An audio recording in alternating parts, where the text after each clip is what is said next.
Eclesiastes, capítulo de número 4, o verso de número 1 diz assim: De novo voltei-me e atentei para todas as opressões que se fazem debaixo do sol.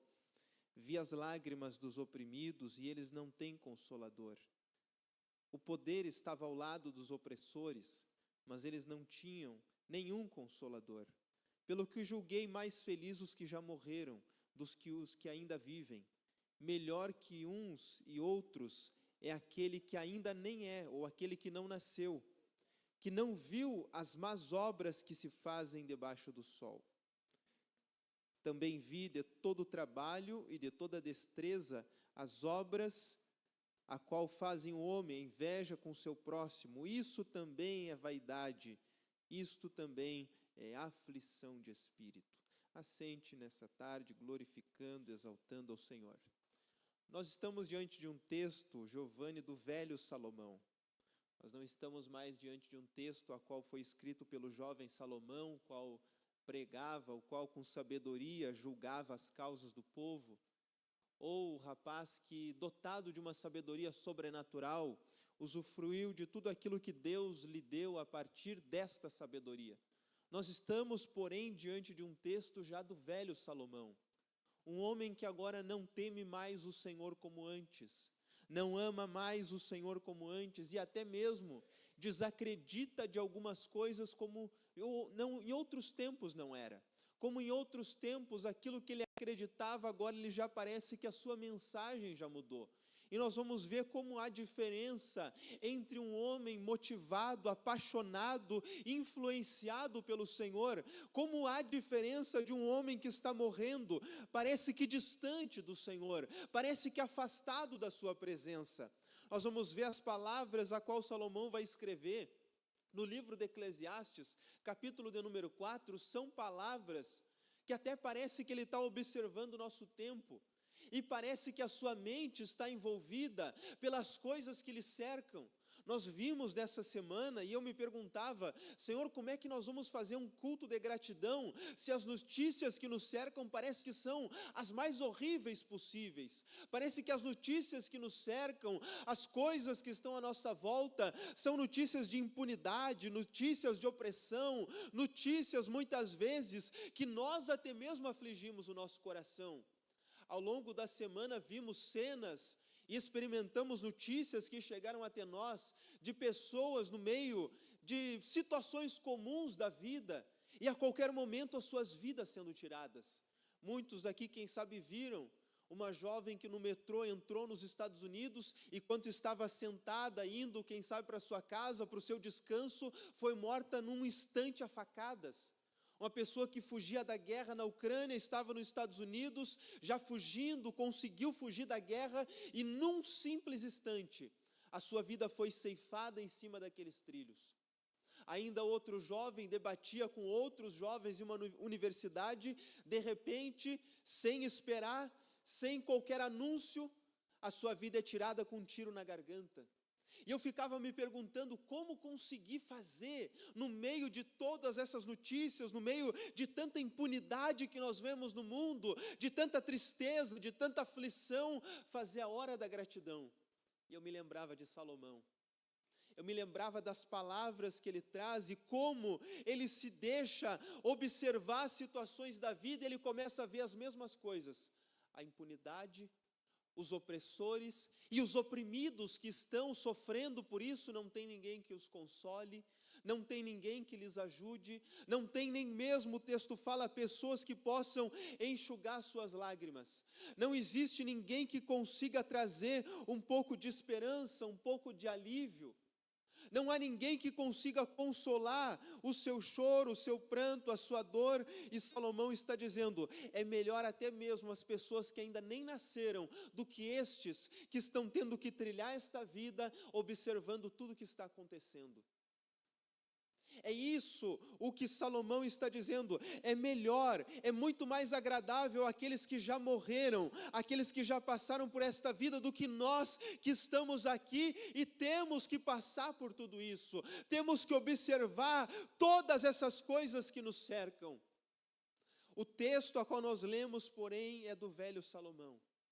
Nós nunca podemos nos esquecer do Salomão do primeiro amor, do Salomão que estava diante da presença de Deus, do Salomão que sacrificava, que adorava a Deus, que buscava a sua face, porque as palavras deste Salomão é: o caminho do Senhor é o refúgio daqueles que são íntegros, entretanto haverá destruição para todos aqueles que praticam o mal. Salomão se esqueceu dessas palavras.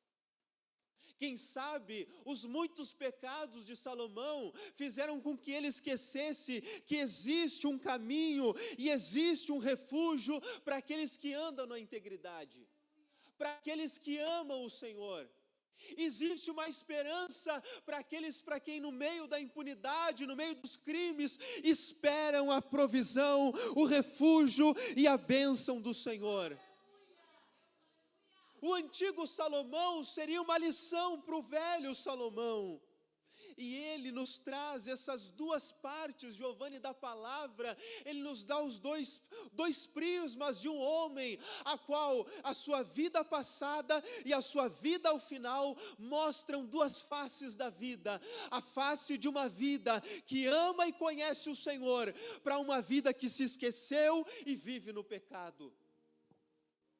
E não importa se nós estamos no início ou no final da nossa vida, no início ou no final da nossa caminhada, há uma coisa que nunca deve sair do nosso coração: o desejo de sermos fiéis, de conhecermos e permanecermos no caminho do Senhor. As situações da vida afastaram Salomão. A palavra fala que ele começa muito bem. A palavra diz que ele começa sacrificando, e o seu sacrifício ao Senhor nunca, quem sabe antes, nem depois até mesmo, foi visto em Israel. Em um só dia, 1000 animais são sacrificados em adoração ao Senhor. Salomão oferece o maior culto da história de Israel. Ele levanta o maior templo e marca a história da adoração no meio de Israel. Mas quanto mais Salomão crescia, quanto mais Salomão se engrandecia, quanto mais a sua história ia cada vez mais tendo o crescimento perante os homens, mais o seu coração se corrompia. E eu abro o primeiro parênteses: quem sabe é por isso que o Senhor ainda não abençoou muitos de nós, porque Ele sabe que se nos abençoa, nós caímos. Ele sabe que se Ele nos deixa crescer um pouquinho, nós já nos afastamos dEle. Se não é com sofrimento, se não é com dureza, se não é com luta, se não é com dificuldade, mas Salomão nos ensina através da sua vida, que mais vale muitas vezes nós permanecermos, nós continuarmos, do que no final da nossa caminhada, nos esquecermos da palavra que antes nós dizíamos. O início da caminhada de Salomão, ele dizia: assim como passa a tempestade, assim desaparece o perverso, mas o justo permanece firme para sempre. Mas as palavras que nós lemos, parece que o justo é apenas uma pessoa fadada a viver em sofrimento, em opressão. Salomão se esquece da promessa. Salomão se esquece das palavras que ele mesmo dizia. E ele se esquece até mesmo do que ele está vivendo, porque enquanto ele reinou, as guerras cessaram em Israel. O seu reinado, diferente de Davi, é um reinado de paz, é um reinado de que os inimigos já estão vencidos, ninguém se levanta contra o seu reinado. Mas ele está dizendo: a opressão, a perversão, há cada vez mais em nosso meio, em nossa volta, pessoas que tentam nos destruir, e não vale, é quase como dizer, não vale a pena se manter justo, se manter íntegro, porque só quem prospera, só quem é abençoado são os perversos. Salomão está com seu coração ennegrecido pelo pecado, entristecido, abatido, calejado pelos pecados que ele cometeu. O seu coração agora está distante do Senhor. E se você está aqui nessa tarde, se você veio para a hora da gratidão, se você veio a este momento, eu te peço, não leve em conta as palavras do velho Salomão. Não leve em conta as palavras deste homem que durante um tempo se afastou do Senhor. Por mais que coisas que ele falem sejam a verdade, por mais que os opressores muitas vezes prevaleçam até mais do que os justos, não leve em conta as suas palavras. Lembre-se que ainda servimos a um Deus que é justo juiz. E que apesar dos homens nos julgarem às vezes com injustiça, Romanos capítulo 12, versículo 19 diz: amados, lembrai-vos, minha é a vingança, diz o Senhor, sou eu quem trato com cada um, sou eu que vou retribuir as obras de cada um. Enquanto isso estiverem afligindo, estiverem lutando contra vocês, a opressão quem sabe seja grande, as lutas e as adversidades sejam tantas, se o seu inimigo tiver fome, dá-lhe de comer. Se ele estiver com sede, dê-lhe de beber. Faça isso enquanto ele estiver com frio, abrigue ele. Não fique, quem sabe, querendo se vingar, porque minha é a vingança. Minha é a retribuição.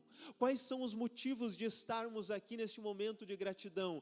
É em saber que apesar de que em nossa volta a injustiça, a impunidade e os momentos em que nós vivemos sejam difíceis, há um Deus que um dia julgará a nossa vida, julgará a nossa causa, julgará o mundo, julgará as nações, e aqueles que estiverem fazendo bem serão retribuídos, mas aquele que vive no mal será castigado. Há pessoas que dizem que Deus é esse, de amor, de misericórdia, mas que povo que nós somos, que oprimimos o pobre, que castigam o oprimido. Nós servimos a um Deus de justiça, e que está preparado para que todos aqueles que nele creem, para todos aqueles que nele esperam, ele será recompensa e galardão, mas todos aqueles que o desprezam, todos esses também sofrerão com o calor e o furor da sua ira. Nós servimos, o motivo da nossa gratidão em estarmos aqui, é saber que neste mundo de injustiça, nós servimos a um Deus de justiça. No mundo de impunidade, nós servimos um Deus que ainda é reto. No meio de um mundo que se corrompe, nós servimos a um Deus que o seu dinheiro não compra e as suas posses não subornam ele. Nós servimos a um Deus que enquanto pessoas são afligidas, ele está pronto para nos acolher em seus braços e dizer: não tema, porque eu sou contigo, não te assombres, porque eu sou teu Deus, eu te guardo e eu te sustento com a destra da minha justiça. Qual o motivo de nós estarmos aqui? Servimos a um Deus que é justo, servimos a um Deus que tem esperança no momento das nossas aflições. Romanos capítulo 8, versículo 18 diz: pois que eu tenho certo que as aflições deste tempo não podem se comparar com a glória que em nós há de ser revelada. Quantas são as tribulações? Paulo até mesmo nomeia muitas delas em suas passagens. E ele diz: não há luta, não há dificuldade, não há altura, não há profundidade, não há distância, nada vai nos separar do amor de Deus que está em Cristo Jesus. As aflições deste tempo, sofremos com aflições físicas, doenças, coisas que persistem contra nós. Estou aqui e a minha casa neste momento está em situação em que nós estamos com medo, em que situações em que nós estamos vivendo, a aflição de algo que nós já passamos e o medo de que tudo isso volte, mas há uma certeza em mim: as aflições deste tempo não se compara com o que o Senhor está preparando para mim, não se compara com a glória que Deus está preparando para a tua casa. Nós estamos vivendo o mês de setembro. Há pessoas que falam sobre setembro amarelo, pessoas que tiram as suas vidas por causa das aflições, por causa das ansiedades, das depressões, mas eu tenho por certo que as pressões psicológicas, as angústias, as ansiedades, as insônias, as depressões, não se compara à glória que nos há de ser revelada. O que nos separará do amor de Cristo? A dor, a luta, a tribulação, a enfermidade. O que está nos separando? Eu prefiro ainda as palavras de Paulo: em todo momento nós somos atribulados, mas nós nunca ficamos angustiados. Nós estamos perplexos com as coisas que nos cercam, mas nós não desanimamos. Em todos os momentos parece que estamos sendo perseguidos, mas nós nunca somos desamparados. Te persegue de todo lado, mas tem alguém que está sempre contigo. Nós parece até que ficamos abatidos. Parece que há situações que o inimigo nos dá uma rasteira e nós ficamos abatidos, mas nós nunca ficamos destruídos, porque nós ainda estamos na mão do Senhor. E quem está na mão do Senhor, Ele sempre está pronto para nos levantar e nos fazer prevalecer. O que nos separa do amor de Cristo? Romanos capítulo 8, versículo 38, eu encerro dizendo que não há nada que nos afaste da presença do Senhor. Nós falamos das lutas, das tribulações, mas não existe morte, não existe vida, não existe anjo, não existe principados, não existe potestades, não é no presente e nem no porvir, não existe altura e nem profundidade, criatura alguma que possa nos separar do amor de Deus. Nós que estamos aqui e você que nos assiste neste momento, temos uma decisão no nosso coração. Estamos aqui para adorar o Senhor, estamos prontos para ouvir a sua palavra. Não há nada que te separou do amor de Cristo neste momento. Não existiu dificuldade, não existiu barreira, não existiu semana difícil, não existiu luta no trabalho, luta na tua casa, luta na tua família, não existiu altura, profundidade, distância da tua casa, nada te impediu de estar aqui. E se nada te impediu de neste momento ouvir esta palavra e reconhecer que o Senhor está na casa, não existe nada que ainda possa vir que vá te afastar da presença do Senhor. O mal tenta, o mal às vezes até parece que prevalece, mas nós estamos sustentados na mão do Senhor. Nós estamos sustentados por Ele. Estamos guardados. Todos nós teríamos motivos para olhar para o lado. Parece que 1000 caem ao nosso lado e 10.000 à nossa direita, mas nós ainda estamos em pés. O mesmo Salomão, não o velho, mas o novo. O mesmo homem cresceu ouvindo os ensinamentos de Davi, e eles trazem esses ensinamentos ao nosso coração. Não se alegre com a alegria daquele que por um tempo está prosperando. Não te alegre vendo, quem sabe até mesmo, ou não se entristeça vendo aquele que por um tempo está prosperando, fazendo a maldade. Porque assim como a flor da erva, todos estes passam. Aquele que nos aflige passa. As dores que você carrega durante a semana, tudo isso passa. Assim como nós esperamos pelo final de semana de descanso, assim a nossa alma espera pelos dias em que voltaremos a nos regozijar na presença de Deus. A nossa alma parece que espera por esses momentos em que sairemos da luta, da crise financeira, pelo momento em que a promessa irá se cumprir. E como parece que é difícil, como parece que é demorado, como parece que essa promessa nunca chega. Mas todas essas lutas que nós passamos, o tempo em que parece que o relógio não passa, estão te ensinando a valorizar a promessa e aquilo que o Senhor vai entregar nas tuas mãos.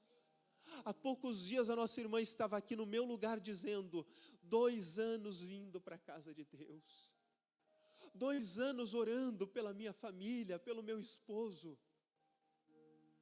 Mas só quem passou por essa prova sabe o valor que é estar na terra da promessa. Só quem caminha 40 anos no deserto sabe o valor de uma terra que o Senhor lhe prometeu. Só você que está passando por este momento. Só você que, quem sabe, é cercado pelas opressões desta vida, sabe o quanto espera na promessa de Deus. Mas a minha palavra nesta tarde: não deixa que as situações da vida te tornem este Salomão que nós lemos. Não deixa que as opressões da vida, ou até, quem sabe, um crescimento desregrado, ofusquem a beleza do que o Senhor ainda faz por nós. Não deixa que nada afaste de você as palavras que você aprendeu, as promessas que Ele te ensinou, o ensino que Ele colocou no teu coração. Lembre-se, você serve a um Deus que é justo. Você está servindo a um Deus que luta e peleja pela tua causa. Só você sabe como você entrou por aquela porta. Quem sabe de arrasto. Quem sabe orando por coisas que parece que nunca vão acontecer. Mas saiba, o Senhor não demora. O Senhor chega no momento certo. E no momento em que Ele se revelar na tua vida, você vai dizer: valeu a pena ser fiel. Nada me afastou, eu permaneci, e porque eu permaneci, eu também vou viver tudo o que Ele me prometeu. Fique tranquilo, enquanto você permanece, enquanto você avança na presença dEle, Ele prepara a promessa que Ele tem para a tua vida. Aposse nessa tarde de tudo que Ele te prometeu, e se ainda nessa terra não se cumprir, ali adiante há uma terra que nos está preparada, uma terra que mana leite e mel, uma terra que nos está preparada, onde não haverá choro, onde não haverá pranto, não haverá lamento, mas ela está preparada para aqueles que são fiéis na presença do Senhor. Se coloque em pé. Como ser grato em meio a esse mundo tão pervertido, pecador e corrompido, sabendo que o nosso Deus é imutável. O nosso Deus não muda. Os homens mudam, hoje vemos uma coisa, amanhã será outra, mas o Senhor permanece para sempre. Agarre-se nesse Deus, não te agarre em homem, não te agarre em governo, não te agarre em ideologias que nos cercam, te apegue em Deus nesta tarde. Passa céus e terra, mas o Senhor permanece para sempre.